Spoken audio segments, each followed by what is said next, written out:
time ago. Yung naging yun ang outcome, product yung mo. naging bunga, yun na po kami. Samal Bangingi. Pero ang tausug ay sa dagat din. So, actually, tausog po ma'am, may mga nasa dagat, may mga nasa land. So, kami po yung naging outcome na ng intermarriage ng tausog and badyaw. So, kaya po kami naging Samal Bangingi. So, in terms po, every tribe may mga iba't ibang dialect. Pero yung ginagamit po nga namin is tausog. Yung lengguwahe na ginagamit namin. So, in terms po ng halimbawa, religion, so Islam pa rin po kami, Muslim. So ikaw Islam ka? Yes. Ay, ibon yun. Saan po? Ano to? Ayun, okay. Bakit nandito nagda-date yung dalawan to? Ha? Yun Bakit po. nagkalayo kayong dalawa? May ibon kanina. Nagda-date lang Kulay kayo? puti? Oh, ayun Ano oh. brown? Brown? Baka po ano po yun, heron. April, tumingin ka April. Ayun yung white. Okay. So, dito na po tayo magsisimula sa ating tour. So, once again, bienvenidos na todos or welcome to the Great Santa Cruz Island Lagoon. Bienvenidos la todos. Yeah. La todos. Na todos. Na todos. Okay. So, bienvenidos. Welcome to the Great Santa Cruz Island Lagoon. So, the Great Santa Cruz Island was named because meron po siyang, it has more than 100 hectares. Tingin kayo. Ganun po siya kalawak. Santa Cruz Island din po is a protected landscape and I-review ko na seascape. lang sa video ha. Okay. Protected landscape and seascape. Since protected area po siya, we will be crossing less than 1/4 lang to its total area. Kasi kung lilibutin natin yung buong lagoon, baka bukas pa po tayo makalabas. Sa sobrang lawak ng lagoon natin. Kidding aside, yung... Oh no. Yun o, yan Oh, o. so yan pong ibon na po na yan. That's Rufus Nankin Night Heron. Bakit hindi siya makita? Ayun. Po? Heron daw. Picturean mo friend. Kasi hindi abot ng camera Local ko. term po na. Yan naman po nasa ating front. Yan naman po yung Oh. Great Egret.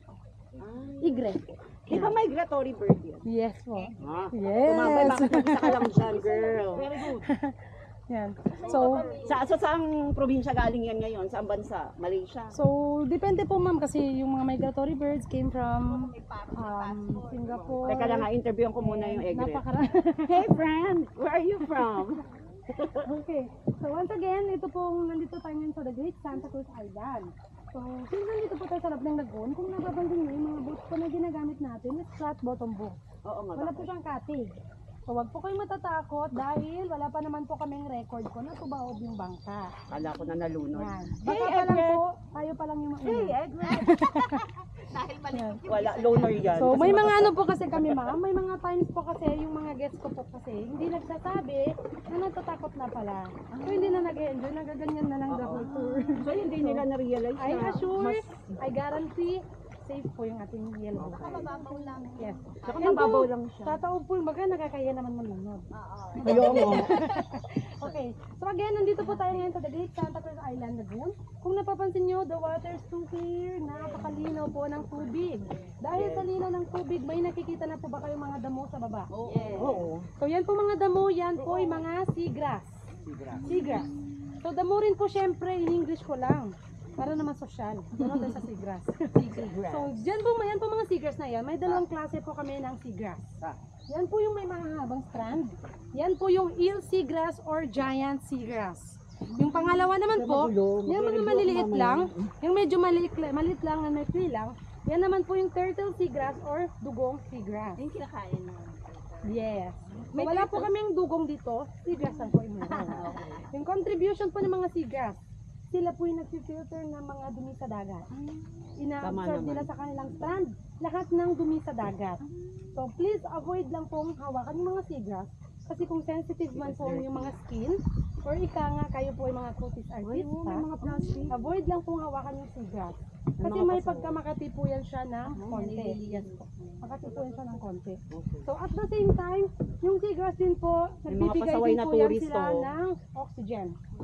So 1 square meters po ng seagrass, nakakapag-produce po yan sila ng 10 liters of oxygen. Question po, may review po ba tayo mamaya bago mag-test? Yes po. Actually, kailangan ko po ng participation and cooperation nyo. Kasi ito pong tinatakil ko ngayon, mamaya lalabas sa exam. Hoy, narinig niyo ba dyan? Di yata marinig na nasa Row 5 sa row 5, section Kaya kita pa 53. apit guys. Kaya kita pa ano.